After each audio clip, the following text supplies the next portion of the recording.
નમસ્કાર દર્શક મિત્રો, આપ જોઈ રહ્યા છો કાનાબાર ન્યૂઝ રાજુલા.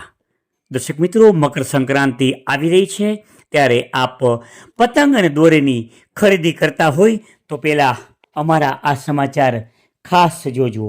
રાજુલા શહેરમાં જીવા બાપુના ચોકમાં બાપા સીતારામ પતંગ ભંડારમાં મળે છે આકર્ષક ડિસ્કાઉન્ટ.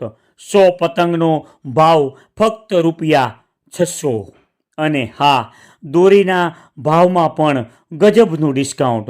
દોરીનો ભાવમાં છાપેલા ભાવ કરતાં, કંપની ભાવ કરતાં 20% ઓછા. અને હા, આ સ્કીમ ફક્ત ને ફક્ત 5 જાન્યુઆરી સુધી જીવા બાપુના ચોકમાં બાપા સીતારામ પતંગ ભંડારમાં. તો વિચારો નહીં અને આવો અને એકવાર અચૂક મુલાકાત લો બાપા સીતારામ પતંગ ભંડાર રાજુલા.